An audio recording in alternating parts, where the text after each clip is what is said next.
Voilà, bienvenue ce matin, bienvenue les frères et sœurs. C'est une joie de vous accueillir, d'être ensemble pour nous réjouir et nous tourner vers le Seigneur. Le Seigneur nous donne rendez-vous et c'est une grâce et qu'on puisse pleinement en profiter et recevoir tout ce qu'il veut nous donner. Donc on est bénis, on est heureux de servir le Seigneur et on veut d'abord lui rendre grâce, le louer de tout notre cœur. C'est pourquoi on va se lever et puis on va louer le Seigneur de tout notre cœur. Alléluia.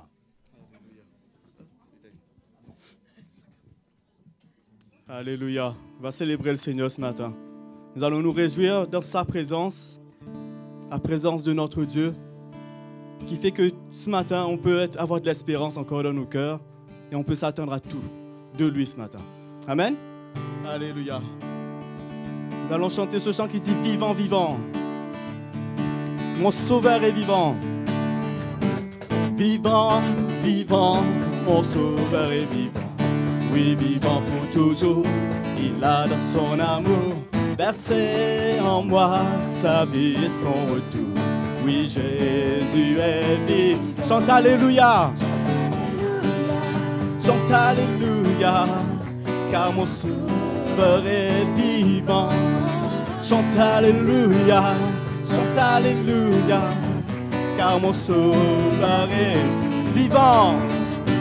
Vivant, vivant, mon sauveur est lui vivant pour toujours. Il a dans son amour versé en moi sa vie et son retour. Car Jésus est vivant. Chante Alléluia. Car mon sauveur est vivant. Chante Alléluia, chante Alléluia, car mon sauveur. Chante Alléluia, chante Alléluia, car mon sauveur est vivant. Chante Alléluia, chante Alléluia, car mon sauveur. Chantons vivant, vivant. Lui vivant pour toujours, il a dans son amour versé en moi sa vie et son retour. Oui, Jésus est vivant. Chante Alléluia. Car mon sauveur est vivant. Chante Alléluia. Car mon sauveur est. Personne n'est aussi grand. Personne n'est aussi grand que notre Dieu. Personne. Personne n'est aussi grand que notre Dieu. Personne. Ce n'est pas par la force, ce n'est pas par l'intelligence, mais c'est par le Saint-Esprit. Ce n'est pas par la force, ni par l'intelligence, mais c'est par le Saint-Esprit que les montagnes sont déplacées, que les montagnes sont déplacées, que les montagnes sont déplacées, que du Saint, que les montagnes sont déplacées, que les montagnes sont déplacées, que les montagnes sont déplacées par la puissance. Chantons vivant, vivant, mon sauveur est vivant. Oui, vivant pour toujours. Il a dans son amour versé en moi sa vie et son retour. Car Jésus est. Chante Alléluia. Chante Alléluia, chante Alléluia, car mon sauveur est vivant. Chante Alléluia. Chante Alléluia, car mon sauveur est. Chante Alléluia, chante Alléluia, chante Alléluia, car mon sauveur est vivant. Chante Alléluia, chante Alléluia, car mon sauveur est vivant. Car mon sauveur est vivant. Car mon sauveur est vivant. Alléluia, alléluia Jésus. Alléluia, tu es vivant Seigneur. Nous te louons ce matin Seigneur Jésus. Alléluia. Et nous bénissons ton nom, Seigneur merveilleux. Mon âme magnifie le Seigneur, car il est digne d'être loué. Mon âme magnifie le Seigneur, car il est digne d'être loué. Hosanna, Hosanna, béni soit le rocher, que le Dieu de mon salut soit exalté. Hosanna, béni soit le rocher, que le Dieu de mon salut soit exalté. Mon âme magnifie le Seigneur. Mon âme magnifie le Seigneur, car il est digne de louange. Il est digne d'être loué. Alléluia. Mon âme magnifie le Seigneur, car il est digne d'être loué. Hosanna, béni soit le rocher, que le Dieu de mon salut soit exalté. Hosanna, béni soit le rocher, que le Dieu de mon salut soit exalté. Hosanna, Hosanna, béni soit le rocher, que le Dieu de mon salut soit exalté. Hosanna, béni soit le rocher, que le Dieu de mon salut soit exalté. Mon âme magnifie le Seigneur. Mon âme magnifie le Seigneur, car il est digne d'être loué. Mon âme magnifie le Seigneur, car il est digne d'être loué. Oui, Hosanna, Hosanna, béni soit le rocher, que le Dieu de mon salut soit exalté. Hosanna, béni soit le rocher, que le Dieu de mon salut soit exalté. Chantons Hosanna, Hosanna, béni soit le rocher, que le Dieu de mon salut soit exalté. Hosanna, béni soit le rocher, que le Dieu de mon salut soit exalté. Que le Dieu de mon salut soit exalté. Que le Dieu de mon salut soit exalté. Alléluia. Alléluia, sois exalté, Seigneur. Tu es le Dieu de notre salut, celui qui nous a sauvés. Et Seigneur, nous te louons ce matin, Seigneur, de tout notre cœur. Nous voulons bénir ton nom. Nous voulons te donner la gloire, car tu es le Dieu de notre salut, le Dieu de notre espérance éternelle, celui qui nous assure la vie éternelle. C'est toi seul, Seigneur Jésus. Et nous voulons te célébrer ce matin. Nous voulons t'élever et bénir ton nom, Jésus. Tu es notre espérance, tu es notre Dieu. Seigneur, merci pour tout ce que tu es pour nous. Nous te louons et nous t'élevons ce matin, Seigneur. Alléluia, Jésus. Alléluia. Allons le louer encore ce matin de tout notre cœur, car il est vivant. Alléluia. Alléluia. Jésus est vivant. La mort a été vaincue, la pierre a été roulée. Jésus règne pour toujours. Il est vivant. Il est vivant. Il est l'alpha. Le premier, le dernier. Il a vaincu le péché. Et il règne en majesté. Jésus règne pour toujours. Il est vivant. Il est vivant. Chantons Alléluia. Alléluia. Jésus est vivant. La mort a été vaincue. La pierre a été roulée. Jésus règne pour toujours. Il est vivant. Il est vivant. Il est l'alpha. Il est l'alpha et l'oméga. le premier, le dernier.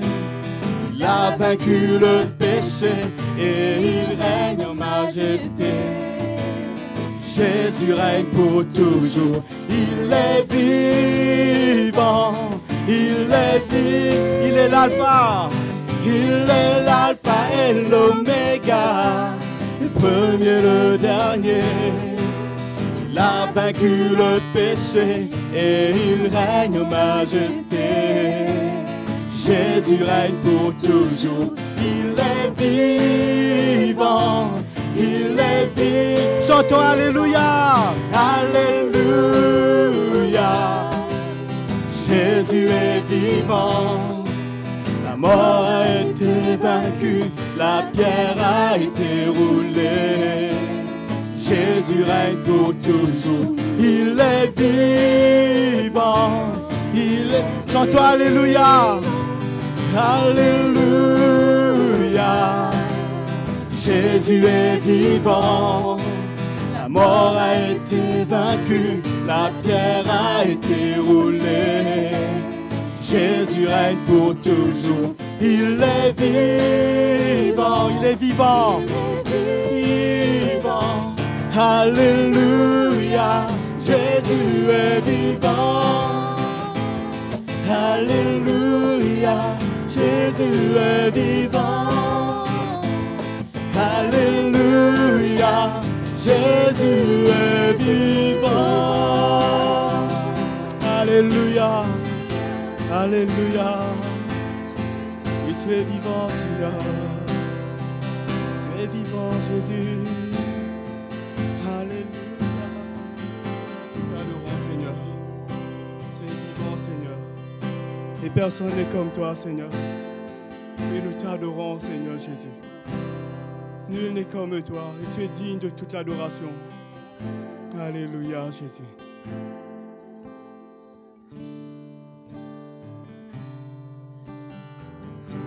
Alléluia. Nous t'adorons, nous t'adorons, nous t'adorons ce matin, Seigneur. Nous t'adorons, Seigneur Jésus. Et nous t'accueillons au milieu de nous. Car tu es notre Dieu, Seigneur. Et nous nous attendons à toi ce matin encore. Pendant que nous te louons, que nous chantons ces chants, Seigneur, nos cœurs s'ouvrent à toi, à ta parole, à ta volonté, pour entendre ton cœur pour nous, Seigneur, pour être visités par le ministère de ton esprit. Car, Seigneur, nous espérons en toi seul. Tu es notre seul espoir en tout, Seigneur. Tu es tout pour nous, Jésus. Et pour tout ce que tu es, nous voulons, Seigneur, te bénir et t'adorer. Parce que peu importe là où nous sommes ce matin, ton cœur n'a pas changé pour personne. Et Seigneur, nous te remercions pour cela. Pour qui tu es, nous te remercions et nous t'adorons. Alléluia, Jésus. Oui, nous t'adorons ce matin, Seigneur. Nous t'adorons, Seigneur Jésus.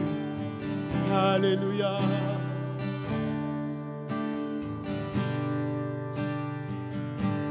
Car il n'y a personne comme toi. Car il n'y a personne comme toi. Car il n'y a personne comme toi. Tu es le roi.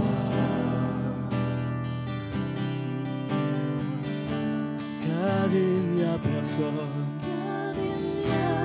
Personne comme toi. Il n'y a personne comme toi. Car il n'y a personne comme toi. Tu es le roi. Nous t'adorons. Nous t'adorons.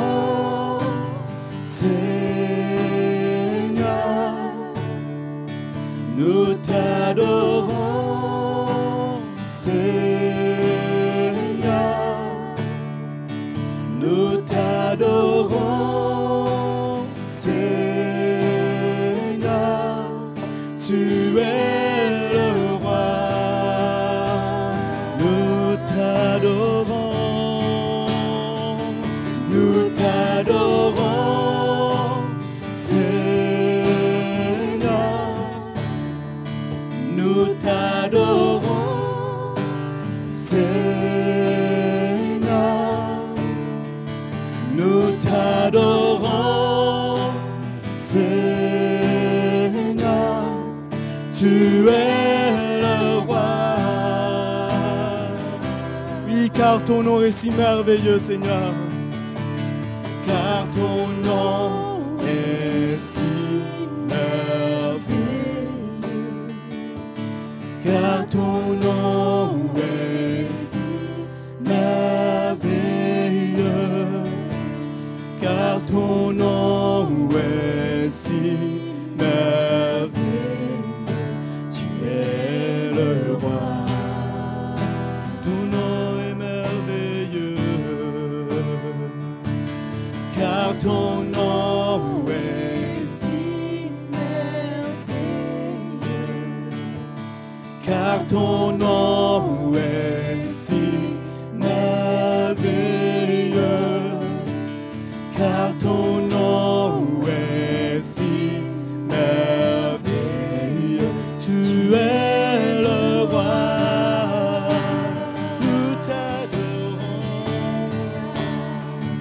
Nous t'adorons, Seigneur. Nous t'adorons, Seigneur. Nous t'adorons, Seigneur.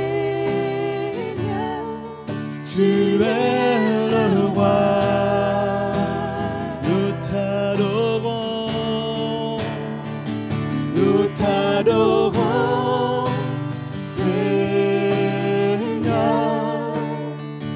Nous t'adorons, Seigneur. Nous t'adorons, Seigneur. Tu es le roi. Tu es le roi. Tu es le roi. Oui, tu es le roi. Tu es le roi. Tu es le roi. Nous t'adorons, Seigneur.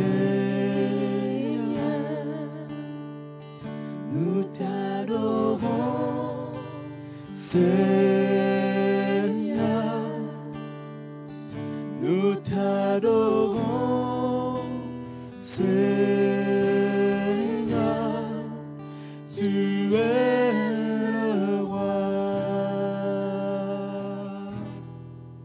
Alléluia. Tu es le roi. Jésus. Tu es le roi. Nous t'adorons, Seigneur.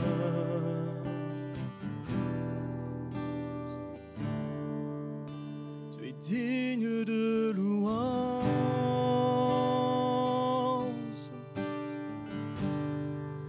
Tu es digne de louange.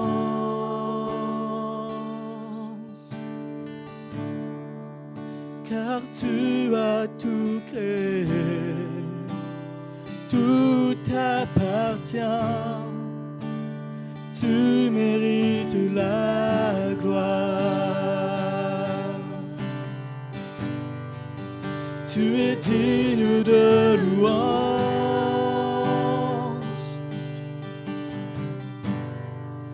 Tu es digne de louange.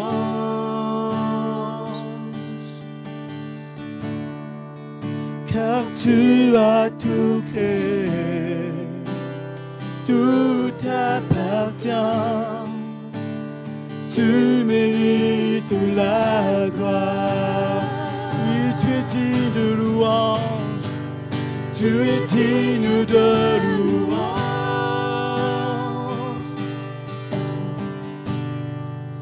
Tu es digne de louange.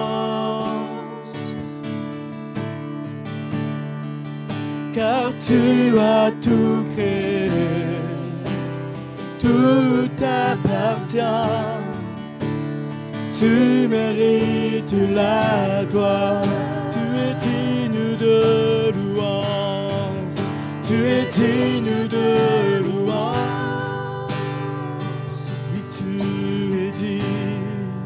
tu es digne de louange.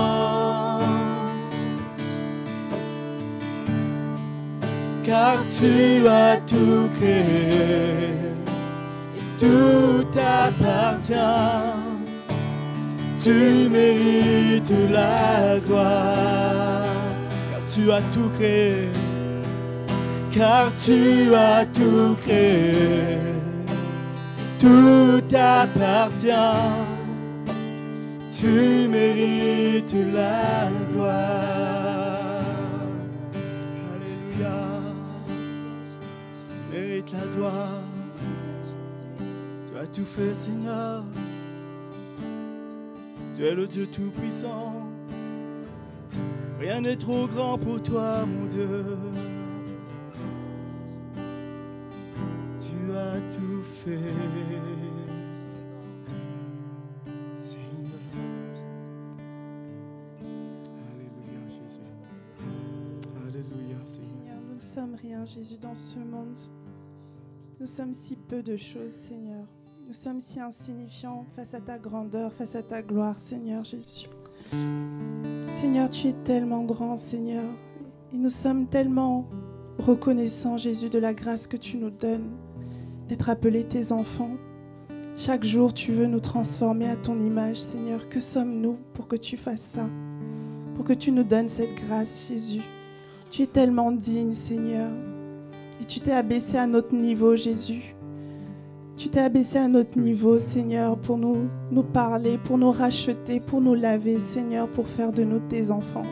Nous sommes si reconnaissants, nos cœurs débordent de reconnaissance pour toi, Jésus. Merci, Seigneur, d'avoir donné ta vie pour nous. Oui, Seigneur. Merci, Seigneur, pour cet évangile que nous entendons, Seigneur. Merci, Seigneur, pour ce chemin que tu nous appelles à prendre, Jésus. Pour te ressembler de plus en plus, Seigneur, pour être à ton image, pour apporter ton cœur partout, Seigneur. Seigneur, nous sommes tellement, tellement reconnaissants, Jésus. Et nous voulons t'adorer de tout notre cœur, Jésus. Nous voulons te louer, élever ton nom, Jésus. Nous t'adorons, Alléluia. Seigneur. Merci, Jésus. Oui, nous t'adorons, Seigneur.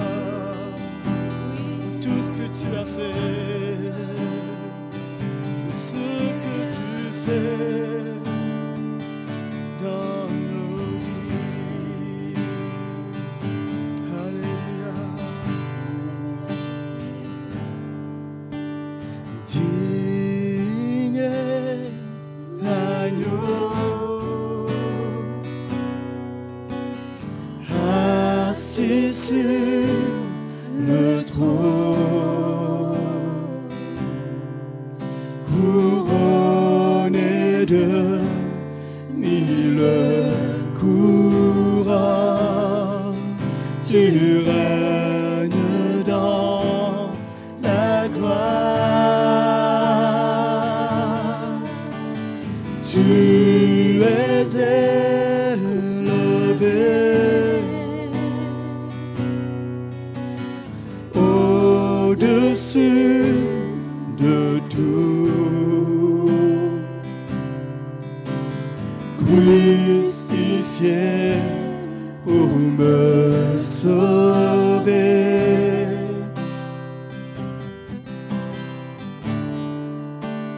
Digne est l'agneau, digne est l'agneau. Chantons merci pour la croix. Merci pour la croix, Seigneur, où tu as donné ta vie. Tu as porté mes péchés dans ton amour. Ta grâce est révélée. merci pour ton amour. Et tu m'as percé pour moi. Tu as porté mes péchés. Tu m'as pardonné. Seigneur, je veux te louer. Digne est l'agneau, assis sur le trône, couronné de 1000 couronnes. Tu règnes dans la gloire. Tu es élevé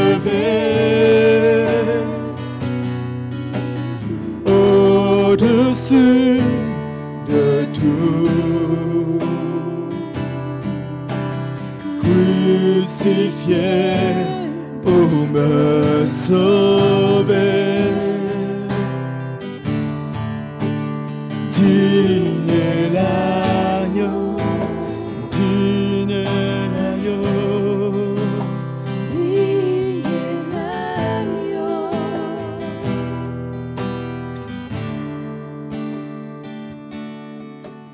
Digne est l'agneau, assis sur le trône,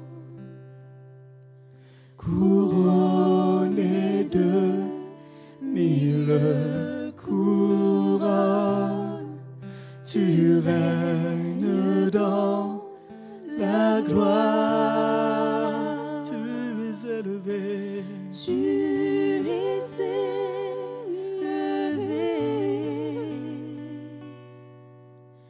au-dessus de tout.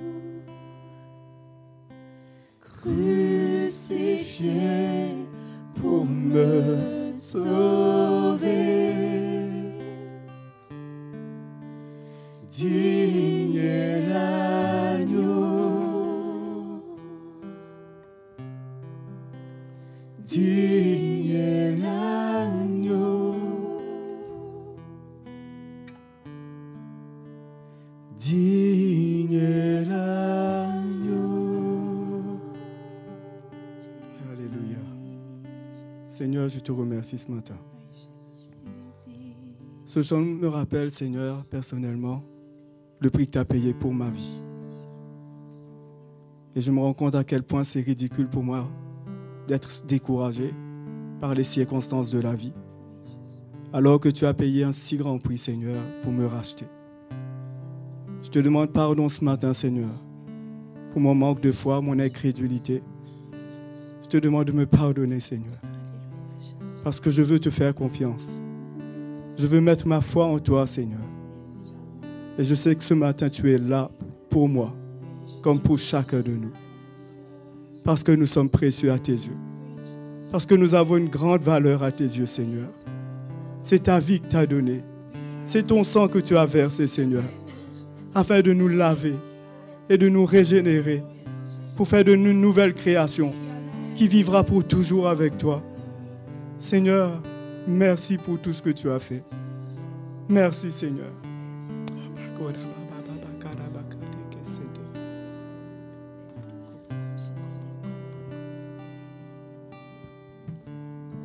Soyez les bienvenus ce matin. C'est tellement bon d'être dans la présence du Seigneur. Et on se réjouit d'être ensemble pour célébrer le Seigneur, pour nous attendre à lui. Et je voudrais accueillir tous ceux qui nous visitent pour la première fois et qui sont là ce matin. On veut les saluer. Merci. Avant qu'on salue les frères et sœurs, j'avais un petit verset à vous donner dans le psaume 127, Cantique des degrés. Psaume 127, verset 1. Si l'Éternel ne bâtit la maison, ceux qui la bâtissent travaillent en vain.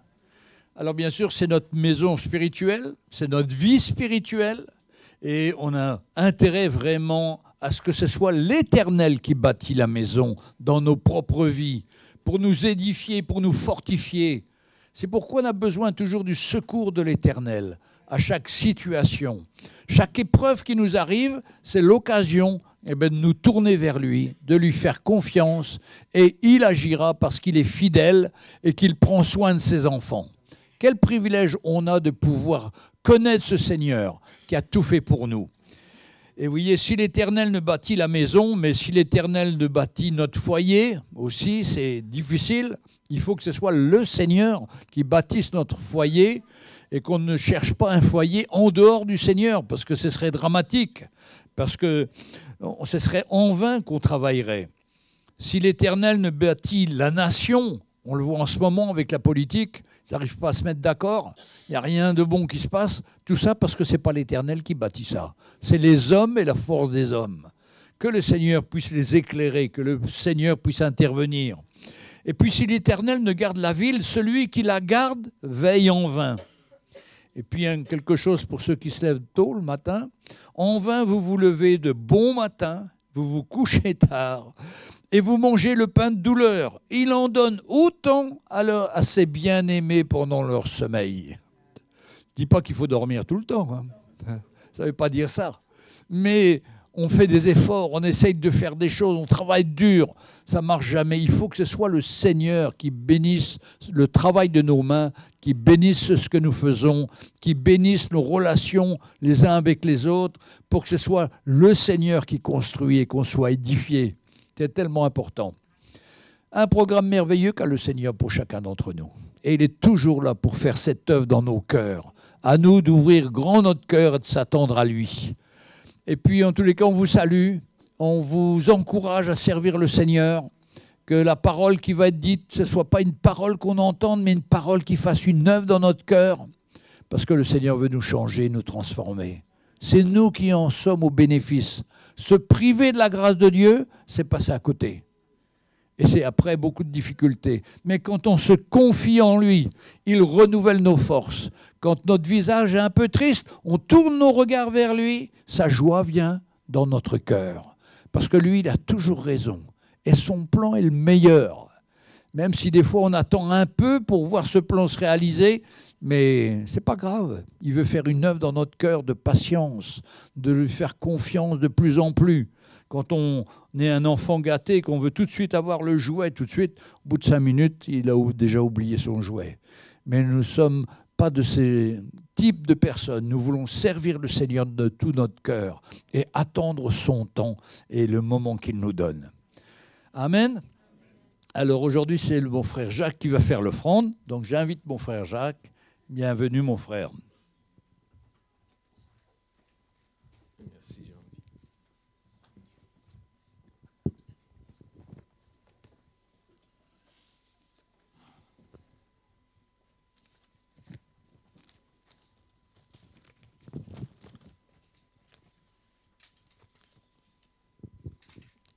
Bonjour tout le monde.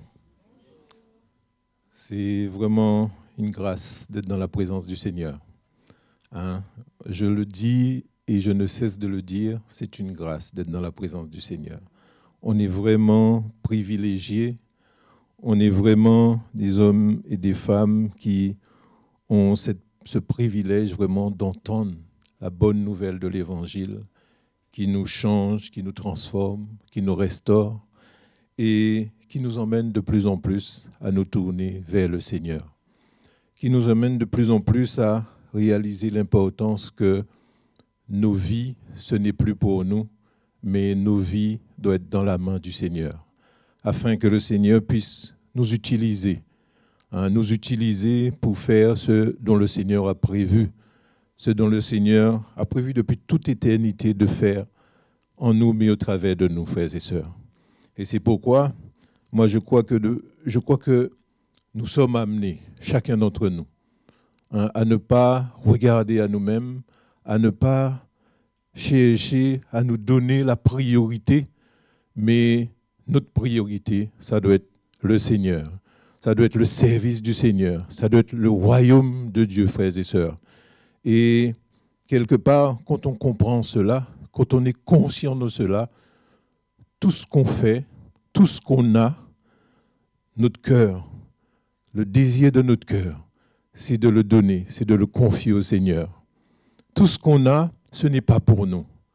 Tout ce qu'on a, on n'essaye pas de le mettre à part parce que ça va nous faire du bien, parce que ça va nous apaiser, parce que ça va nous donner l'impression d'être dans la paix.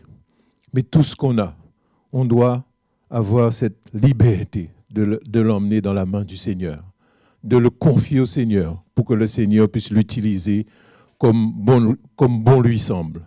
Moi, je crois que c'est le cœur qu'on a besoin de développer.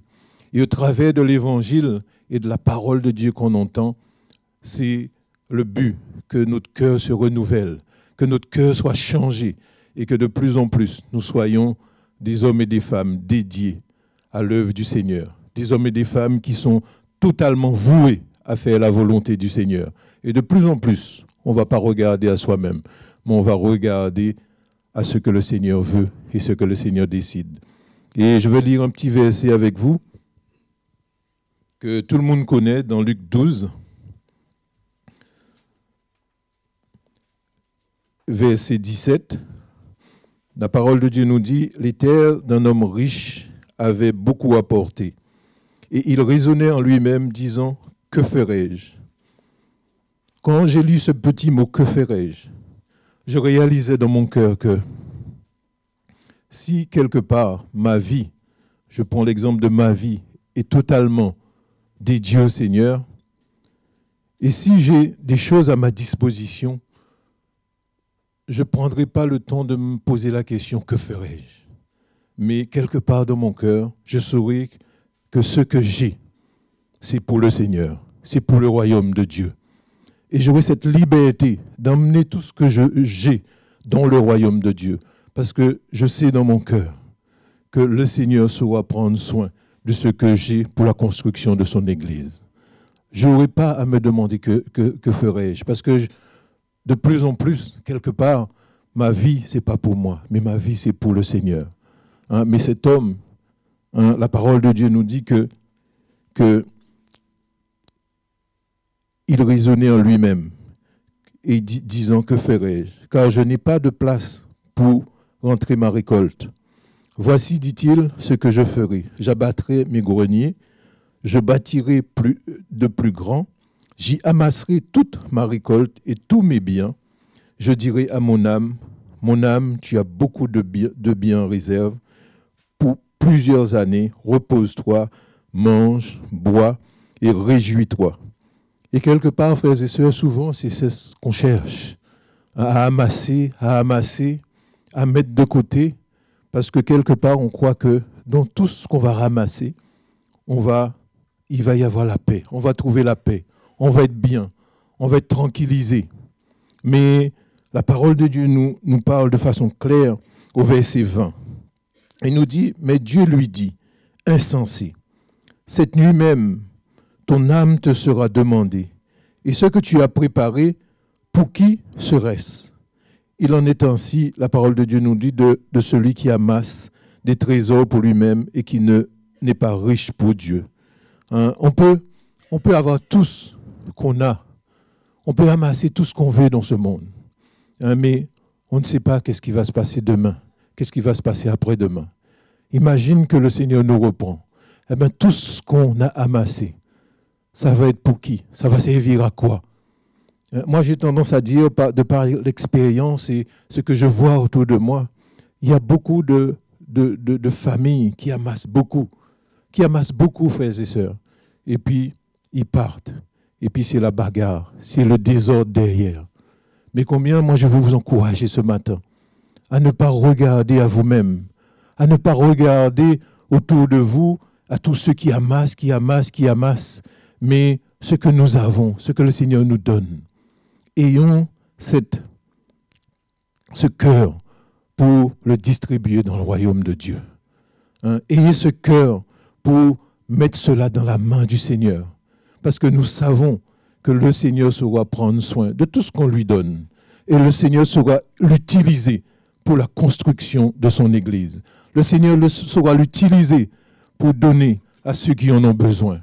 Et combien on a besoin d'avoir ce cœur de plus en plus large, ce cœur de plus en plus large qui veut donner, qui veut faire du bien, qui veut bénir le royaume de Dieu.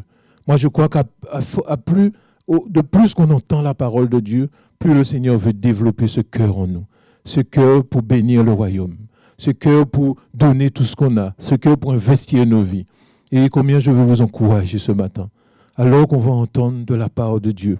Mais laissez le Seigneur continuer à travailler, à agir, pour ramollir nos cœurs, pour travailler nos cœurs, pour préparer nos cœurs, afin que nous puissions avoir ce cœur qui est cette liberté, pour investir tout ce qu'on a dans le royaume de Dieu.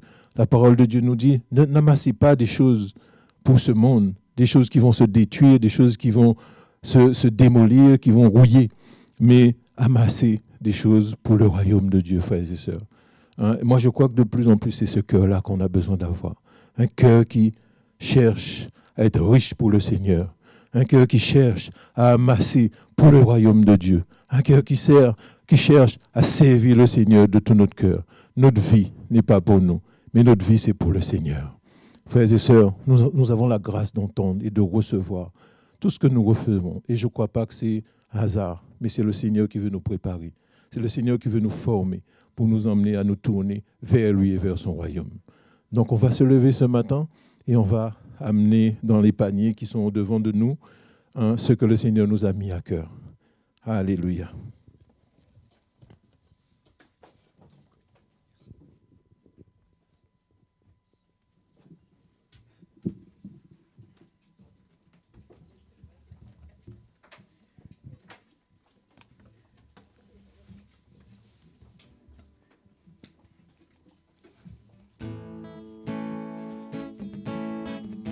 Il est le rocher, il est le rocher, il est le rocher, Jésus est le rocher. Il est le rocher, il est le rocher, il est le rocher, Jésus est le rocher. Il est le rocher, il est le rocher, il est le rocher, il est le rocher, Jésus est le rocher. Il est le rocher, il est le rocher. Il est le rocher, Jésus est le rocher. Jésus est le rocher, Jésus est le rocher. Jésus est le rocher, Jésus est le rocher. Jésus est le rocher, Jésus est le rocher. Jésus est le rocher, Jésus est le rocher. Il est le rocher, il est le rocher. Il est le rocher, il est le rocher. Jésus est le rocher. Il est le rocher. Il est le rocher, il est le rocher, Jésus est le rocher. Jésus est le rocher, Jésus est le rocher. Jésus est le rocher, Jésus est le rocher. Jésus est le rocher, Jésus est le rocher. Jésus est le rocher, Jésus est le rocher. Jésus est le rocher, Jésus est le rocher. Jésus est le rocher, Jésus est le rocher. Jésus est le rocher, Jésus est le rocher, Jésus est le rocher, Jésus est le rocher.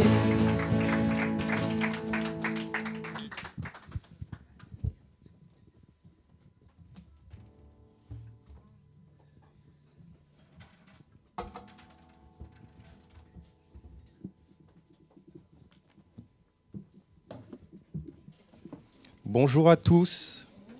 Bonjour frères et sœurs, vous allez bien? Vous êtes en pleine forme ce matin? C'est une joie de se retrouver ensemble dans la maison de Dieu.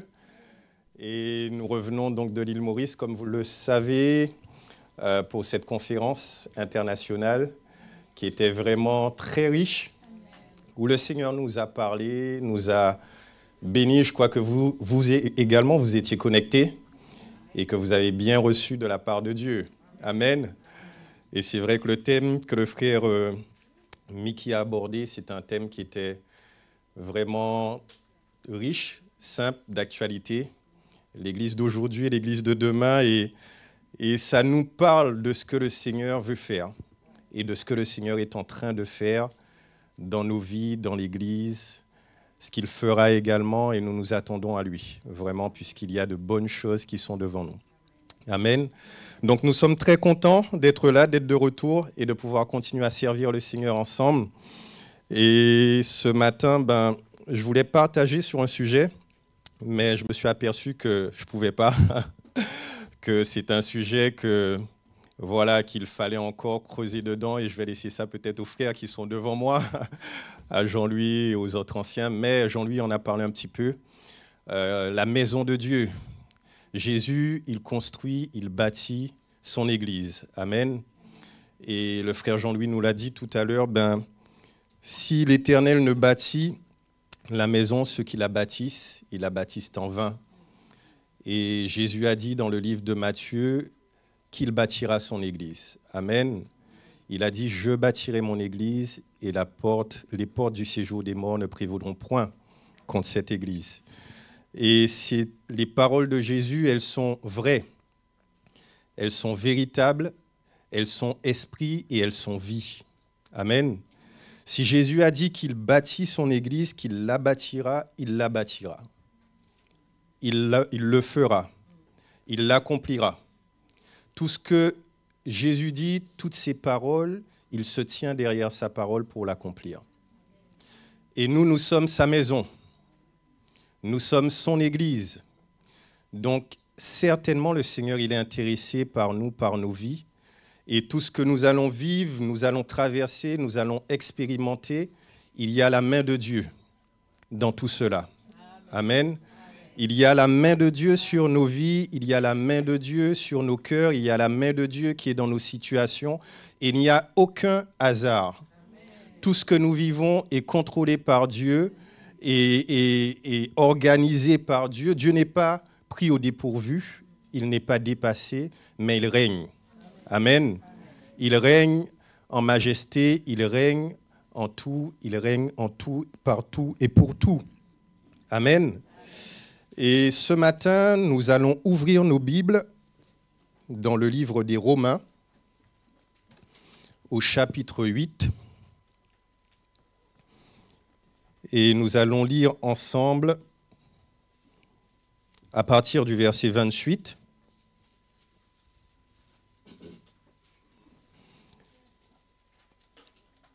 Jusqu'au verset 37. Donc c'est l'apôtre Paul qui écrit, vous connaissez cet épître. Donc il est écrit « Nous savons du reste que toute chose concourt au bien de ceux qui aiment Dieu, de ceux qui sont appelés selon son dessein. Car ceux qu'il a connus d'avance, il les a aussi prédestinés à être semblables à l'image de son Fils, afin que son Fils soit le premier-né de beaucoup de frères. Et ceux qu'il a prédestinés, il les a aussi appelés. Ceux qu'il a appelés, il les a aussi justifiés. Et ceux qu'il a justifiés, il les a aussi glorifiés. Que dirons-nous donc à l'égard de ces choses? Si Dieu est pour nous, qui sera contre nous? Lui qui n'a point épargné son propre Fils, mais qui l'a livré pour nous tous, comment ne nous donnera-t-il pas aussi toutes choses avec lui? Qui accusera les élus de Dieu? C'est Dieu qui justifie. Qui les condamnera? Christ est mort. Bien plus, il est ressuscité et il est à la droite de Dieu et il intercède pour nous. Qui nous séparera de l'amour de Christ? Serait-ce la tribulation ou l'angoisse, ou la persécution ou la faim, ou la nudité ou le péril ou l'épée? Selon qu'il est écrit, c'est à cause de toi qu'on nous met à mort tout le jour, qu'on nous regarde comme des brebis destinées à la boucherie. Mais dans toutes ces choses, nous sommes plus que vainqueurs par celui qui nous a aimés. Car j'ai l'assurance que ni la mort, ni la vie, ni les anges, ni les dominations, ni les choses présentes, ni les choses à venir, ni les puissances, ni la hauteur, ni la profondeur, ni aucune créature ne pourra nous séparer de l'amour de Dieu manifesté en Jésus-Christ, notre Seigneur. Amen. Amen, amen, amen. En lisant ces versets, On peut ressentir la pensée de Dieu pour nous et on peut ressentir le cœur également de Dieu pour nous. On peut ressentir le plan de Dieu, son amour, sa souveraineté, sa grâce pour chacun de nous. Et quand l'apôtre Paul écrit ces versets, c'est bien clair, c'est très simple, mais c'est très clair. Il commence et il nous dit « Nous savons du reste que toute chose concourt au bien de ceux qui aiment Dieu. » Et avant de dire ces paroles, de faire cette déclaration, l'apôtre Paul, il a parlé également des souffrances au verset 18 en disant « J'estime que les souffrances du temps présent ne sauraient être comparées à la gloire à venir. » Donc nous sommes ici-bas, frères et sœurs. Nous passons tous par des moments qui sont des fois bien difficiles, par des moments où des fois nous n'avons pas de réponse ou d'explication, où ce n'est pas logique, où nous sommes éprouvés, nous sommes oppressés, nous sommes angoissés, nous sommes sous pression. Nous vivons vraiment des choses qui sont très dures pour nous, des fois dans notre chair, dans nos pensées, dans nos manières, voilà, dans toutes sortes de domaines. Mais ici, Dieu nous dit que nous savons, nous devons savoir. Nous devons avoir cette lumière, cette révélation, cette compréhension dans nos cœurs. Ça doit être comme un fondement en nous, comme une foi qui est là, inébranlable, comme quelque chose qui ne bouge pas, que quelles que soient les situations par lesquelles nous traversons, par lesquelles nous passons, mais nous avons cette lumière et cette révélation que Dieu va faire toutes choses concourir pour notre bien. Amen. Toutes choses. Ce n'est pas quelque chose peut-être ici, ça concourt pour mon bien, et cette situation, ben non, celle-ci, Dieu n'a pas sa main dessus. Celle-ci, elle est trop compliquée pour Dieu. Dieu s'occupe de toutes ces situations, mais celle-ci, Dieu m'a oublié, ou Dieu n'est pas capable d'agir. Non, frères et sœurs, toutes choses concourent pour notre bien. Tout. Et on n'a pas à réfléchir, à se poser des questions, à essayer d'analyser, à essayer d'argumenter, à essayer d'expliquer. Il faut juste qu'on ait cette foi dans notre cœur, cette paix dans notre cœur, cette assurance que non, Seigneur, tu es au contrôle et toute chose va concourir pour mon bien. Et la Bible dit au bien de ceux qui aiment Dieu. Voilà la question. Est-ce que tu aimes Dieu? Amen. Est-ce que tu aimes Dieu? Je pense que si tu es là ce matin, tu aimes Dieu. Si nous sommes là, nous avons été sauvés, Dieu nous a appelés, nous allons le voir par la suite, Dieu nous a choisis. Il a fait de nous un royaume de sacrificateurs pour lui. Dieu nous a aimés le premier. Et la Bible nous dit en retour que l'amour de Dieu est répandu dans notre cœur par le Saint-Esprit. Donc, toute chose concourt au bien de ceux qui aiment Dieu. C'est quoi l'amour? Également, l'apôtre Paul, il nous parle de la définition de l'amour. On ne va pas le lire, mais vous connaissez dans 1 Corinthiens 13, où la Bible nous dit que l'amour est patient. L'amour est serviable. L'amour ne cherche point son intérêt. L'amour supporte tout, l'amour croit tout, l'amour espère tout. Toutes les choses vont concourir au bien des personnes, de ceux et celles des chrétiens qui aiment Dieu, c'est-à-dire qui marchent dans la patience, qui endurent, combien même c'est dur, mais qui sont persévérants. Toutes choses concourent au bien des personnes qui, malgré les difficultés, malgré les situations, ils vont garder un cœur pour servir le Seigneur. Ils vont garder un cœur pour être dans la maison de Dieu. Ils vont garder un cœur pour être à disposition des frères et des sœurs, pour continuer à aimer, à servir dans l'Église. Toute chose concourt au bien de ceux qui sont prêts à aimer, à pardonner, à ne pas chercher leur propre intérêt. Dans des situations qui sont compliquées, qui sont difficiles, mais ils ne cherchent pas toujours à tirer la couverture sur eux. Ils ne cherchent pas toujours à avoir raison. Toute chose va concourir au bien de ceux qui est prêt à supporter, à endurer, à souffrir, à prendre sa croix, à marcher avec le Seigneur. Et frères et sœurs, nous n'avons pas besoin d'être parfaits, puisqu'il n'y a personne ici qui est parfait dans l'amour. Il n'y a personne ici qui peut dire « Moi, je suis arrivé, j'aime toujours comme il faut aimer. J'aime toujours ma femme comme il faut aimer. J'aime toujours mes enfants comme il faut aimer. J'aime toujours mon mari. » Non, on passe des fois à côté. Des fois, ça nous arrive de louper. Des fois, ça nous arrive de ne pas marcher dans l'amour comme on aurait dû marcher dans l'amour. Mais il y a notre voix de notre conscience qui est là, où Dieu nous interpelle, où Dieu nous parle, et nous pouvons nous repentir, nous pouvons nous humilier, nous pouvons revenir à chaque fois au Seigneur. Comme le frère Jean-Louis nous dit souvent, le pardon de Dieu, revenir à Dieu, c'est juste à la distance d'une prière. Il suffit juste de nous humilier, de revenir au Seigneur, de le demander pardon, et notre relation avec Jésus est restaurée. Toute chose concourt au bien de ceux qui vont aimer Jésus. Parce que Jésus nous a aimés le premier, frères et sœurs. Et nous avons ce témoignage dans nos cœurs. Nous avons cette assurance que nous sommes des enfants de Dieu, que nous sommes aimés par Dieu, que jamais le Seigneur ne nous laissera, jamais il ne nous abandonnera. Amen. Et toutes ces choses vont concourir pour notre bien parce que nous aimons Dieu. Et Dieu fait toutes ces choses parce qu'il a un dessein. Dans tout ce que Dieu fait, dans tout ce que nous vivons, dans tout ce que nous expérimentons, Dieu a un plan. Dieu a un objectif. Dieu a un but. Dieu, il est en train de faire quelque chose bien précis. Il n'agit pas en vain. Il n'agit pas au hasard. Dieu n'est pas dans... Dieu, il est Dieu. Il est sage. Il est Dieu. Et il est un sage architecte. Et tout ce qu'il fait, il le fait pour un but. Il ne le fait pas par hasard parce qu'il faut le faire. Et parce que c'est bien de le faire. Et parce qu'il n'y a rien d'autre à faire.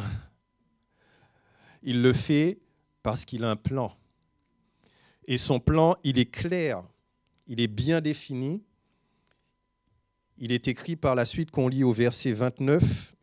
« Car ceux qu'il a connus d'avance, il les a aussi prédestinés à être semblables à l'image de son Fils. » C'est là le plan de Dieu. C'est là le but de Dieu. C'est là son objectif.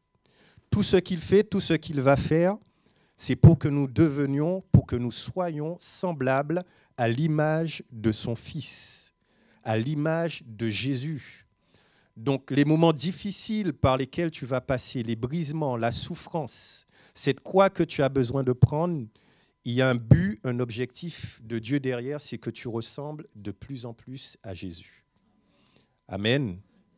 C'est que quand Dieu te voit, quand Dieu te regarde, qu'il voit, il y a plus de patience en Jean-Louis, plus de patience en Charlie, il y a plus d'amour en le frère un tel, en la sœur un tel. Il y a plus de renoncement, de quelqu'un qui ne cherche pas toujours à avoir raison, qui ne cherche pas à avoir le dernier mot, mais quelqu'un qui est brisé, quelqu'un qui s'humilie, quelqu'un qui ne cherche pas toujours à gagner, à avoir raison, mais quelqu'un qui est prêt à pardonner, à libérer, à aimer. Toutes choses vont concourir pour que nos vies soient, notre orgueil soit brisé, notre autre opinion de nous-mêmes soit brisée, que nous puissions être des hommes et des femmes qui sont prêts à s'humilier, qui sont prêts à pardonner, qui sont prêts à aimer, malgré nos différences, malgré les imperfections des uns et des autres, malgré le fait que la sœur m'a regardé mal ou le frère m'a dit une parole qui m'a blessé. Mais est-ce que je suis prêt à pardonner? Est-ce que je suis prêt à renoncer à moi-même, à mettre mon orgueil de côté et continuer à aimer ce frère, continuer à aimer cette sœur, continuer à marcher dans l'amour? Car ceux qu'il a connus d'avance, il les a aussi prédestinés. Dieu nous a connus d'avance. Avant même que nous ne naissions, que nous arrivions sur cette terre, c'est ce que David, il dit dans le psaume 139, Dieu nous connaissait déjà. Sur son livre, chacun de nos jours était inscrit sur son livre. Dieu nous connaissait bien avant que nous soyons tissés dans le sein de notre mère. Dieu nous connaissait déjà. Dieu savait qu'il allait avoir un Jonathan, qu'il allait avoir un Eudes, qu'il allait avoir, je ne sais pas, une Élise. Dieu sait toutes choses, il connaît toutes choses, il est au courant de tout, il est dépassé par quoi que ce soit. Il est le début, il est la fin, il est l'alpha, il est l'oméga, il sait tout en tout. Il nous a connus d'avance. Amen. Il nous a prédestinés. Avant que nous arrivions sur cette terre, que nous ayons un destin, une destination, Dieu avait déjà tout préparé. Amen. Et dans tout ça, tout le fait d'être connu par Dieu et d'être prédestiné, tout cela se trouve en Christ, dans la personne de Jésus-Christ. Dieu nous a connus, Dieu savait que tous ceux qui allaient être et qui allaient être sauvés, qui allaient se rajouter à l'Église, toutes ces personnes allaient être en Christ, allaient être sauvées en Christ. Et le but, le plan de Dieu, c'est que nous devenions conformes à l'image de son Fils, qui est le premier-né de beaucoup de frères. Et ceux qu'il a prédestinés au verset 30, il les a aussi appelés. Ce n'est pas tout d'être prédestiné, d'être connu d'avance, mais il y a un appel. Est-ce que tu vas répondre à cet appel? Est-ce que nous allons répondre à cet appel? Dieu peut nous prédestiner, il peut nous connaître, mais s'il nous appelle et que nous ne répondons pas, nous passons à côté, frères et sœurs. Il y a un appel que Dieu nous adresse. Dieu t'a appelé, Dieu m'a appelé, Dieu nous a appelés chacun de nous, et si nous sommes là ce matin, c'est que nous avons répondu à cet appel. Et là, nous rentrons dans ce plan où nous allons être semblables, où nous devenons semblables à l'image de son Fils Jésus. Et quand Dieu nous appelle, quand Dieu t'a appelé, quand Dieu m'a appelé, quand Dieu nous a appelés, la chose suivante qu'il a faite, il nous a justifiés. Amen. Quand il t'appelle, quand il m'appelle, il nous donne sa justice. Nous devenons la justice de Dieu en Christ. Tu n'as rien besoin de faire ou d'accomplir pour être juste devant Dieu. La justice, nous l'obtenons par la foi. Ce ne sont ni tes prières, ni tes offrandes, ni le fait d'aller à l'église, ni le fait de faire plein de choses qui te fera quelqu'un de toi qui soit juste. La justice, on l'obtient par la foi en Jésus-Christ. Maintenant, le juste, il va prier, il ira à l'église, il va servir, il va faire des choses, mais il ne fait pas ces choses pour être juste, il est déjà juste. Amen. Il va faire ces choses parce qu'il est déjà justifié par Dieu. Donc la justice, nous l'obtenons par la foi. Et vraiment, j'insiste, frères et sœurs, tout ce que nous vivons aujourd'hui et toutes les choses par lesquelles nous allons passer, Dieu va faire ces choses concourir pour notre bien. Dieu va utiliser ces choses pour que nous soyons comme Jésus. C'est pour ça, ce matin, tu n'as pas à t'inquiéter, tu n'as pas à te troubler, tu n'as pas à t'angoisser, tu n'as pas à te faire des nœuds au cerveau, tu n'as pas à avoir peur, tu n'as pas à être troublé, tu n'as pas à être dans une position où tu es agité à l'intérieur, tu n'as pas à laisser tes pensées partir dans tous les sens, mais tu as besoin de ramener tes pensées en Christ Jésus. dans sa parole. Amen. Et ce que Dieu a appelé, il les a aussi justifiés. Et ceux qu'il a justifiés, au verset 30, il les a aussi glorifiés. Et là, l'apôtre Paul dit, que dirons-nous donc à l'égard de toutes ces choses? Que pouvons-nous dire, frères et sœurs, après que nous avons lu toutes ces choses, que Dieu fait toutes choses concourir pour notre bien, qu'il nous a prédestinés, qu'il nous a connus d'avance, qu'il nous a appelés, qu'il nous a justifiés, qu'il nous a glorifiés? Que pouvons-nous dire d'autre? Que pouvons-nous dire en plus? Nous pouvons dire simplement, si Dieu est pour nous, qui sera contre nous? Nous ne pouvons rien rajouter en plus. Après avoir fait toutes ces choses, Dieu nous a connus d'avance, il nous a prédestinés, il nous avait déjà dans sa pensée avant que nous ne soyons nés, avant que nous arrivions sur cette terre.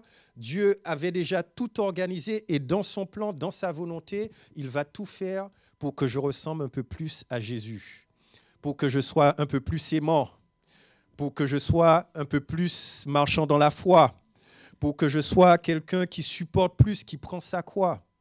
Donc dans tout ça, si Dieu est pour moi, qui sera contre moi? Et en plus, pour nous aider encore, l'apôtre Paul, il rajoute, lui qui n'a point épargné son propre fils, mais qui l'a livré pour nous tous, comment ne nous donnera-t-il pas aussi toutes choses avec lui? Amen. Le Seigneur, il nous pose des questions ce matin pour nous faire réfléchir. Jésus nous interpelle ce matin pour nous amener un peu à la réflexion et qu'on puisse penser à nous-mêmes, à notre état, à un peu nos pensées au fait, la manière dont nous voyons les choses, la manière dont nous considérons les choses, à notre psychique, si je peux dire cela, mais aux pensées des fois qui peuvent nous habiter. Nous pouvons être animés des fois de beaucoup de pensées, de beaucoup de choses qui nous traversent. Et ces choses peuvent amener dans nos vies du trouble, de la confusion, alors que Dieu, il est clair dans ce qu'il dit. Sa parole, elle est claire. Et le Seigneur t'interpelle ce matin, il m'interpelle ce matin, il nous interpelle chacun de nous à nous poser des questions afin que nous puissions regarder les choses à sa manière, afin que nous puissions voir nos situations et ce que nous vivons selon la pensée de Dieu et le regard de Dieu.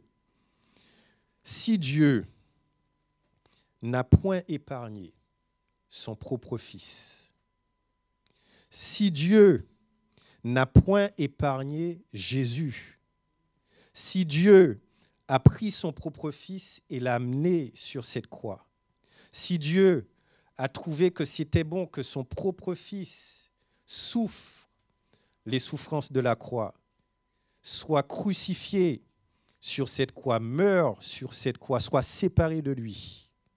Jésus lui-même a dit, mon Dieu, pourquoi m'as-tu abandonné? Si Dieu le Père a trouvé bon que Jésus passe par cette souffrance et passe par cette croix, pourquoi maintenant, frères et sœurs, pourquoi Dieu serait contre toi aujourd'hui? Pourquoi Dieu se tournerait de toi alors que tu es en train de souffrir, que tu es en train de passer par des situations qui sont difficiles? Pourquoi Dieu tournerait le dos et ne s'intéresserait plus à toi? C'est pas logique. C'est pas logique.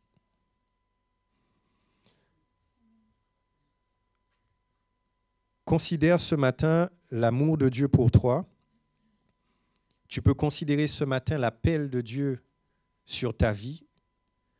Tu peux considérer ce matin la grâce, tout ce que Dieu a fait, tout ce qu'il a accompli, tout ce que Jésus également a souffert sur la croix pour toi. Pourquoi maintenant Jésus t'abandonnera-t-il? Pourquoi il te délaisserait?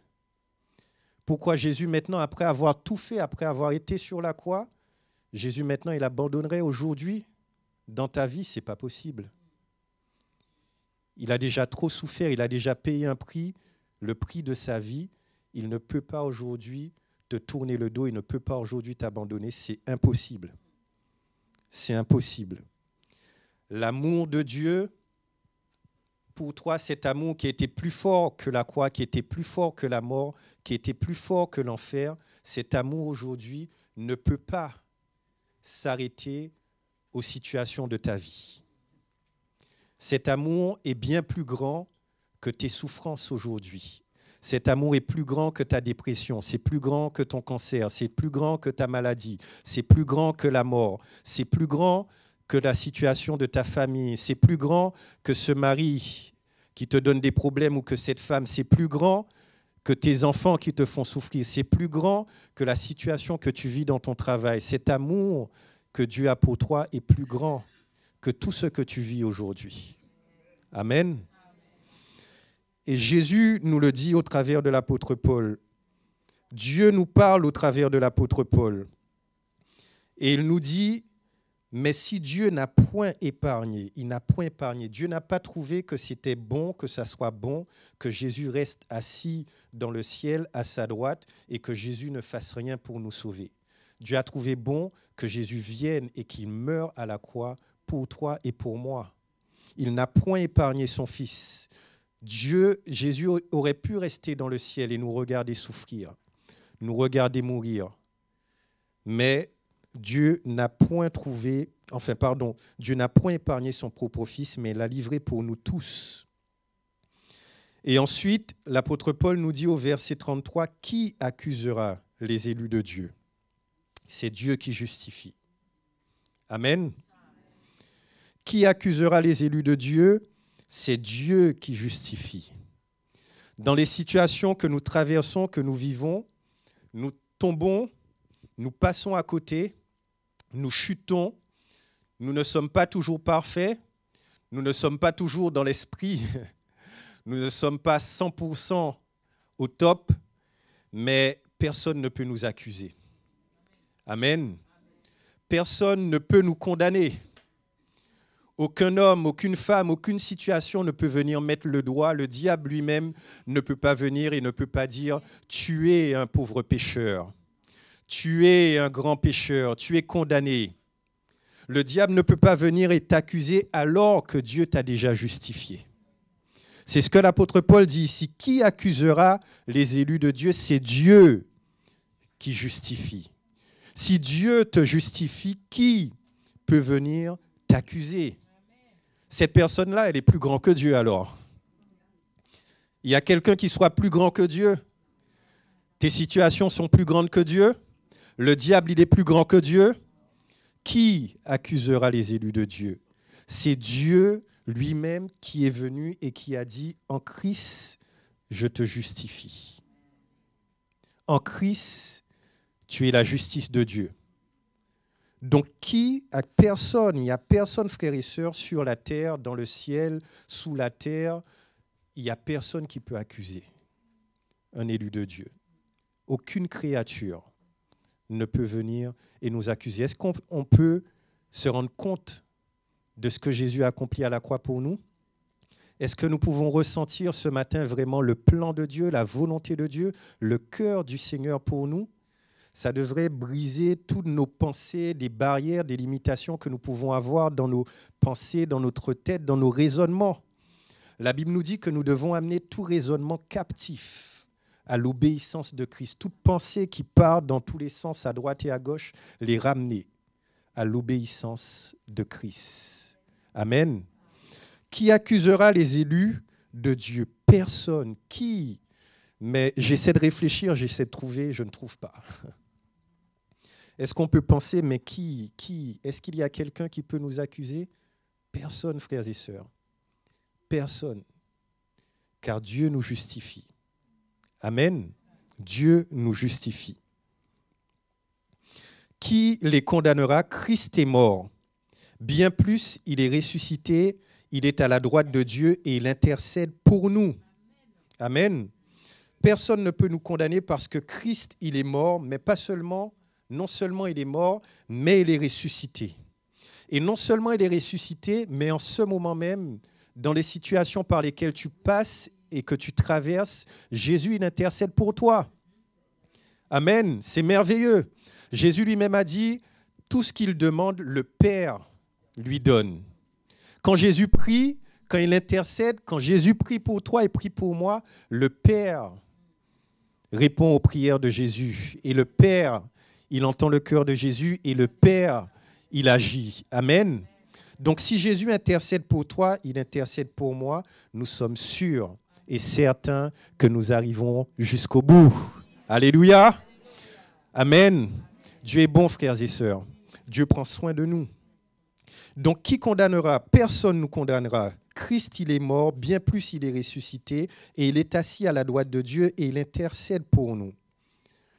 Et encore une question très intéressante de l'apôtre Paul.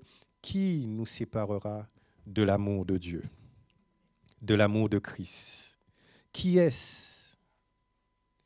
Qui? Pose la question à ton voisin. Qui nous séparera? Pose-le la question vraie. Qui nous séparera de l'amour de Christ?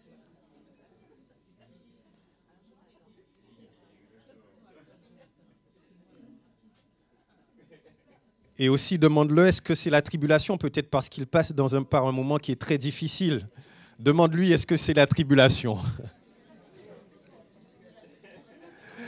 Demande-lui aussi, est-ce que c'est tes angoisses? Peut-être qu'il est angoissé.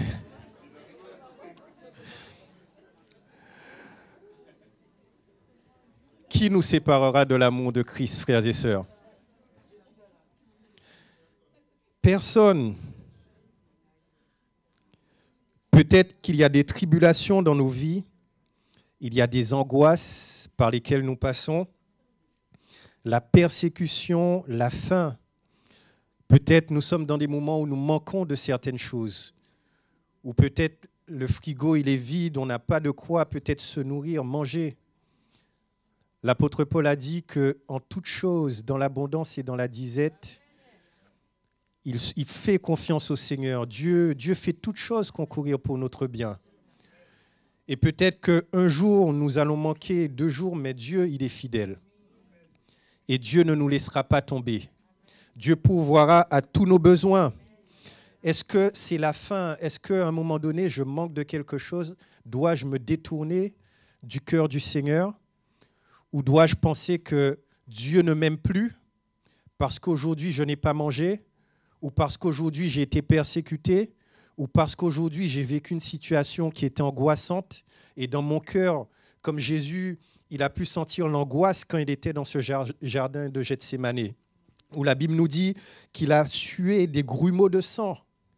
Est-ce qu'à ce moment-là, Jésus, il a pensé que le Père l'avait délaissé ou l'avait abandonné? Non. Qui nous séparera de l'amour de Christ? La tribulation, l'angoisse, la persécution, la faim, la nudité, le péril ou l'épée, selon qu'il est écrit, c'est à cause de toi qu'on nous met à mort tout le jour, qu'on nous regarde comme des brebis destinées à la boucherie. Mais dans toutes ces choses, frères et sœurs, dans toutes ces choses, dis à ton voisin, dans toutes ces choses, dans la persécution, dans l'angoisse, dans la nudité, dans la faim, dans le péril, dans l'épée, dans toutes ces choses, dans ces moments difficiles, dans ces moments d'angoisse, dans ces moments où toi tu es seul avec Dieu, où tu rentres dans ta chambre, où tu pries, où tu cherches le Seigneur, où tu cries à Dieu, où tu demandes à Dieu de t'aider, où tu ne comprends pas ce qui t'arrive, tu ne comprends pas pourquoi tu passes par cette situation. Dans ces moments où c'est bien difficile, où tu as peut-être même envie de mourir, d'abandonner, de tout laisser. Dans ces moments où tu as l'angoisse dans ton âme. Dans ces moments où tu es vide. Dans ces moments où tu es faible. Dans ces moments où tu ne peux pas, tu n'as pas l'impression que tu vas te relever. Dans ces moments où il y a le péril, où il y a l'épée. L'épée, ça symbolise la mort, frères et sœurs, où on veut peut-être te ôter la vie, où tu es prêt à mourir.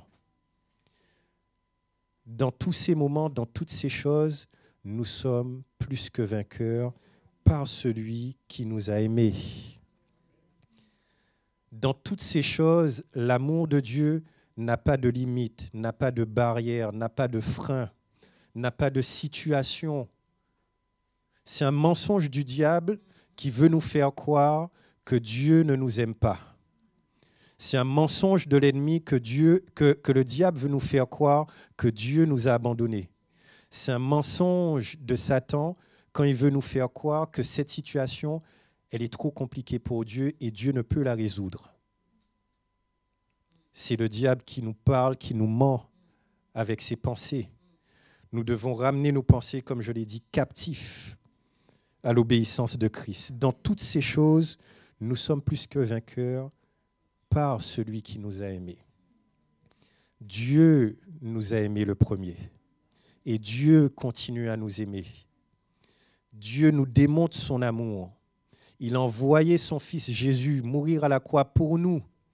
S'il a fait toutes ces choses, pourquoi maintenant il nous abandonnera? Pourquoi il nous délaissera?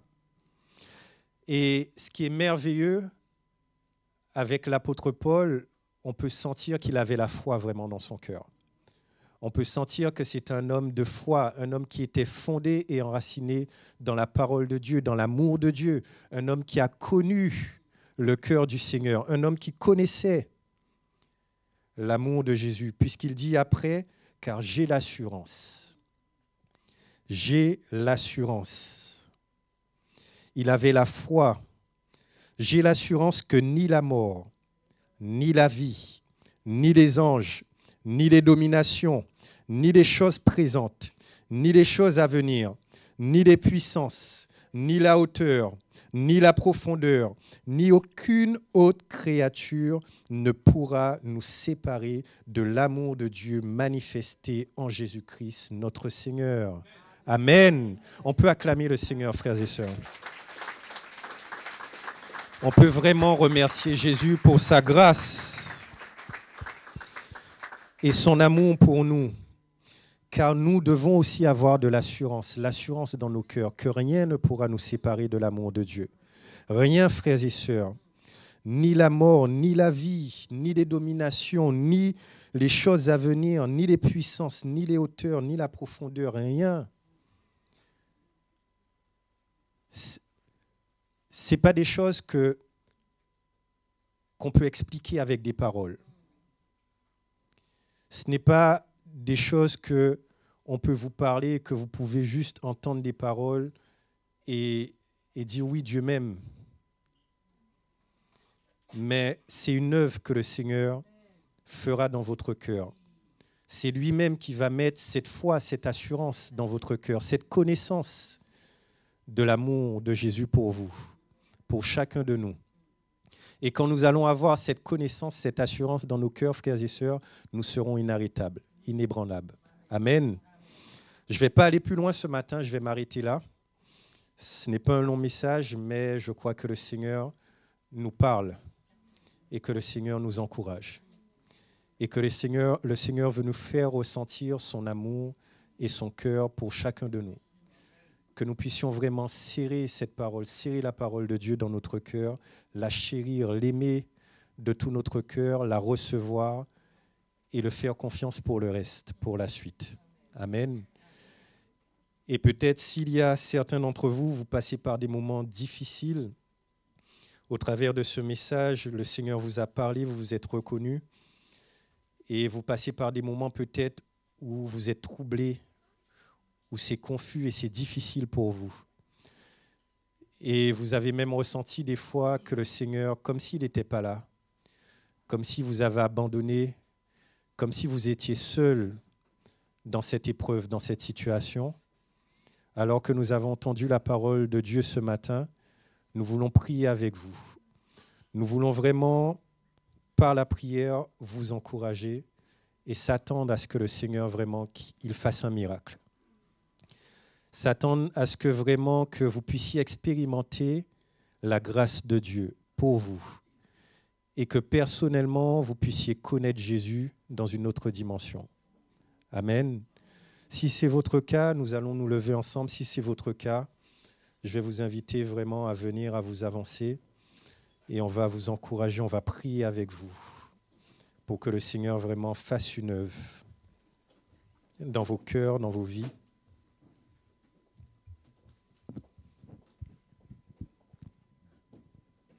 Alors que nous allons chanter un chant ensemble, nous allons vous laisser vous avancer.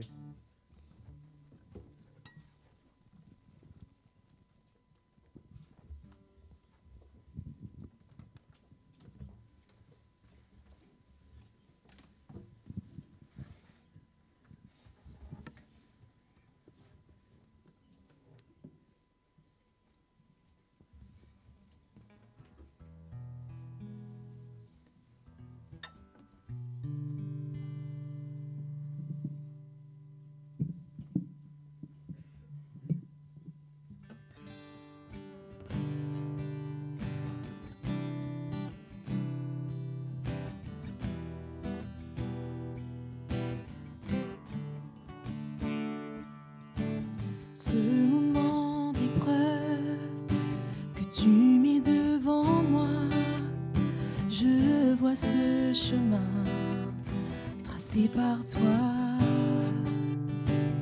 Et de tout mon cœur, j'accepte ce chemin.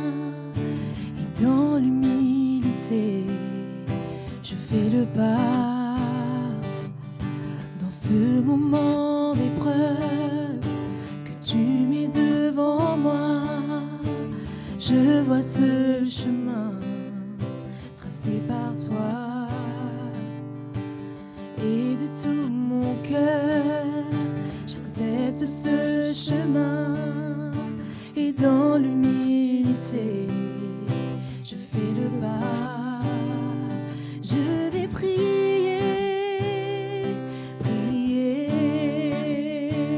jusqu'à ce que je te voie. Je vais prier, prier, jusqu'à ce que je t'entende. Je vais prier, prier, pour que tu me répondes, oh Seigneur, en ce moment, j'ai besoin de t'entendre.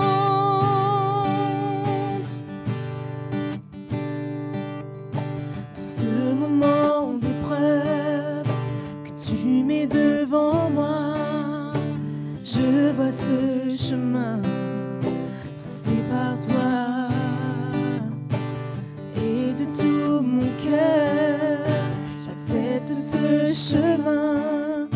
Et dans l'humilité, je fais le pas. Dans ce moment d'épreuve que tu mets devant moi, je vois ce chemin tracé par toi. Et de tout mon cœur, j'accepte ce chemin. Et dans l'humilité, je fais le pas. Je vais prier, prier, jusqu'à ce que je te voie. Je vais prier, prier, jusqu'à ce que je t'entende. Seigneur, je vais prier, prier, pour que tu me répondes, oh Jésus, en ce moment, j'ai besoin de t'entendre. Je vais prier, je vais prier, prier, jusqu'à ce que je te voie. Jésus, je vais prier, prier, jusqu'à ce que je t'entende. Je vais prier, prier, pour que tu me répondes, oh Seigneur, en ce moment, j'ai besoin de t'entendre. Je vais prier, prier. En ce moment, j'ai besoin de t'entendre. Je vais prier. Je vais prier, prier, jusqu'à ce que je te voie. Je vais prier. Je vais prier, prier, jusqu'à ce que je t'entende. Je vais prier. Je vais prier,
te vois. Je vais prier, prier, jusqu'à ce que je t'entende. Je vais prier, prier, pour que tu me répondes, oh Jésus, en ce moment, j'ai besoin de t'entendre. En ce moment, j'ai besoin de t'entendre. En ce moment, j'ai besoin de t'entendre.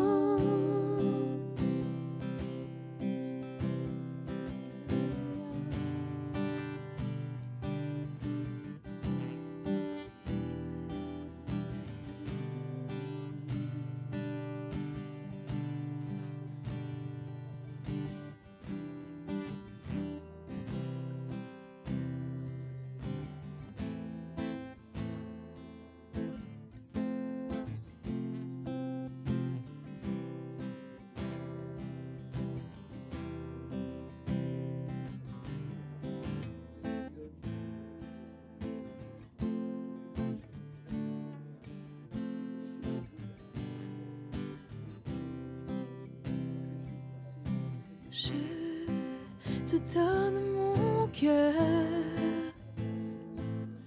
il ne m'appartient plus. Ce que j'ai de meilleur, tout est à toi, Jésus. Un parfum de valeur sur toi est répandu. C'est l'offrande de mon cœur. Je suis à toi, Jésus. Je te donne mon cœur. Il ne m'appartient plus. Ce que j'ai de meilleur, je suis à toi, Jésus. Un parfum de valeur sur toi est répandu. C'est l'offrande de mon cœur. Je suis à toi, Jésus. Prends mon âme, prends mon cœur, je te donne tout. Prends ma vie, me voici, je te donne tout. Prends mon âme, prends mon âme, prends mon cœur, je te donne tout. Prends ma vie, me voici, je te donne tout. Mon cœur est à toi, tout à toi.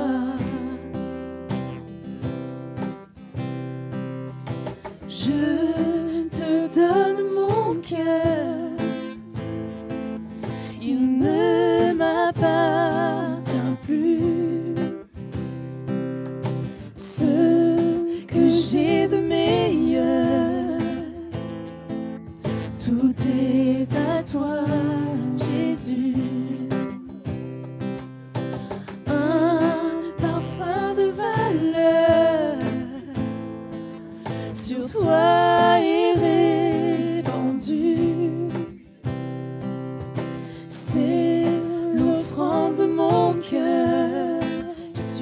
toi. Je suis à toi, Jésus. Prends mon âme, prends mon cœur, je te donne tout.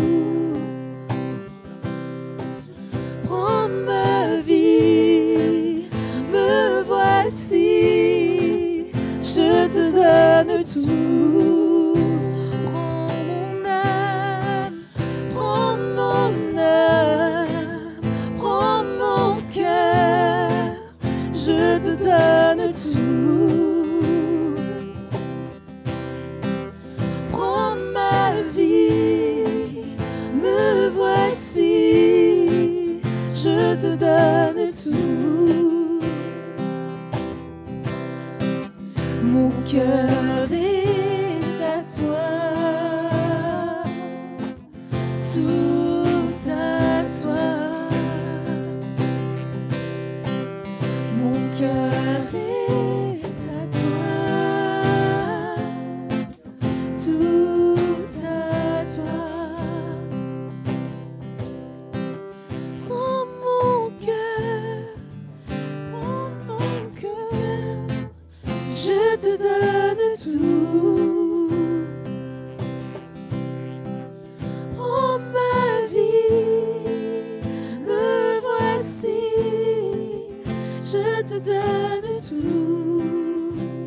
Prends mon âme, prends mon âme, prends mon cœur, je te donne tout. Prends ma vie, me voici, je te donne tout. Mon cœur est à toi, tout à toi. Mon cœur est à toi, tout à toi. Alléluia. Le Seigneur est à l'œuvre. La parole du Seigneur est claire, mes frères et sœurs.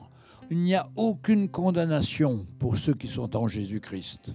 C'est pourquoi Jésus est mort sur la croix. C'est pourquoi il était jusqu'au bout. Et il a eu la victoire pour nous. Donc on ne doit pas écouter tous ceux toutes ces petites voix qu'on peut entendre qui nous disent « t'es pas à la hauteur, t'es pas un bon chrétien, t'as encore raté ». Oui, c'est vrai, j'ai raté, mais je demande pardon au Seigneur. Et le Seigneur efface ça. Parce qu'on ne sera jamais parfait. Même l'apôtre Paul disait qu'il n'était pas arrivé à cette perfection. Mais ce n'est pas ça qu'on cherche. On cherche à garder notre relation avec le Seigneur, à veiller sur ce cœur à cœur avec lui et surtout à ne pas écouter les accusations de l'ennemi qui veut nous décourager. Ce passage biblique est tellement clair et on devrait aller le lire tous les jours et on serait beaucoup plus fort. Souvent, on oublie la parole de Dieu qu'on a entendue, on ne la met pas en pratique, alors que quand on l'a devant nos yeux et qu'on la lit, mais oui Seigneur, ça c'est moi, ça, j'ai besoin d'être fortifié, j'ai besoin de savoir ce que tu as fait pour nous, pour moi, et je m'approprie cette parole. Personne ne peut m'accuser, c'est Dieu qui justifie, c'est Dieu qui a fait son œuvre. Frères et sœurs, lundi, on avait des réunions spéciales avec portes ouvertes, et il y avait un frère qui va témoigner dans des mosquées, partout, dans son village, dans les villes autour. Et les gars des mosquées l'ont appelé le fou de Dieu. Et même souvent, il faisait des appels dans les mosquées pour dire « évitez cet homme-là, il est dangereux » et tout ça. Ça a fait que ça a amené beaucoup d'hommes qui ont cherché à le rencontrer et ils se sont donnés au Seigneur dans un pays où ils tuent les chrétiens. Et maintenant, il a une église souterraine avec 370 personnes. Parce qu'il a amené beaucoup de monde au Seigneur. Il n'a pas hésité. Et bien sûr, il a eu des catastrophes autour de lui, des gens qui ont été tués, qui ont beaucoup souffert. Mais le Seigneur l'a toujours gardé. Et sa foi, elle est dans le Seigneur. Et le Seigneur est fidèle. Et puis dans la parole de Dieu, il y a un exemple d'un homme qui a donné sa vie pour le Seigneur, qui n'a pas hésité. C'est Étienne dans Acte 7, mais je ne vais pas prêcher là, simplement pour vous rappeler que cet homme qui a accusé les Juifs de tous les péchés qu'ils avaient faits, de leur méchanceté et tout, il leur a dit la vérité, et les gens ont lapidé Étienne, mais Étienne, il n'était pas en train de pleurer ou en train de souffrir, même s'il recevait des pierres. Et il était en train de dire à Dieu, « Seigneur, reçois mon esprit. » Puis s'étant mis à genoux, il s'écria d'une voix forte, « Seigneur, ne leur impute pas ce péché. » Et après ces paroles, il s'endormit. Même ceux qui sont persécutés, qui perdent leur vie, il y a la grâce de Dieu avec eux. Il y a Dieu qui leur fait voir son plan et qui les aide dans ces situations. Et nous, on a des petits problèmes à côté de ces gens-là. Mais eux, ils ont des problèmes de vie et de mort. C'est des problèmes tellement importants. Ils font confiance à Dieu et Dieu est fidèle. Alors, il ne serait pas fidèle pour nos petits problèmes, nos petites histoires, les frères et sœurs. Mais c'est qu'il est fidèle. C'est rien pour lui. Il suffit de lui faire confiance et de nous attendre à lui. Et c'est pourquoi il a donné son corps qui a été brisé pour nous, ce pain qui représente le corps du Seigneur qui a été brisé pour nous. Ah, j'ai pas vu, merci. Ce pain qui représente ce corps qui a été brisé pour nous. Vous voyez, quand on casse ce pain, on entend ce bruit de craquement. Mais Jésus, lui aussi, a donné sa vie. Il a été jusqu'au bout pour nous. Et puis, Dieu l'a élevé et l'a glorifié. 3 jours après, il est ressuscité. Et c'est parce qu'il est vivant, il est avec nous, que nous pouvons lui faire confiance. Donc prenons ce repas et ce morceau de pain et disons, Seigneur, merci, tu as tout accompli pour moi, pour que je sois libre, pour que je marche dans la liberté pas de la chair, mais la liberté de l'esprit, et que je puisse ne pas écouter ces paroles négatives que j'entends autour de moi. Mais moi, je te fais confiance et je m'attends à toi. Merci Seigneur Jésus pour ce que tu as fait sur la croix. Amen.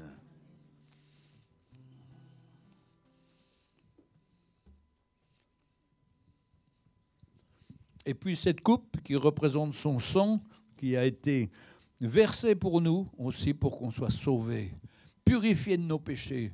Nos péchés qui étaient noirs comme le charbon, est devenu blanc comme la neige. Ça, c'est le miracle du Seigneur. La condamnation qui était contre nous, elle a disparu. Parce qu'en Jésus, nous sommes réconciliés, justifiés avec lui. Elle n'existe plus. Quelle grâce, mes frères et sœurs. Ne vivons pas avec la condamnation. Jésus a tout payé, a tout pardonné pour que nous soyons vraiment ces nouvelles créatures. Prenons cette coupe qui représente son sang. Merci Jésus. Alléluia. On peut vraiment louer le Seigneur, notre Seigneur. Il est grand et puissant pour nous rendre libres et faire de nous des hommes et des femmes qui le servons et qui lui ressemblons de plus en plus. Il y a encore du travail, mais le Seigneur a commencé une œuvre qui l'amènera à la perfection, nous dit la parole. C'est son but, donc on s'attend à lui. Alléluia.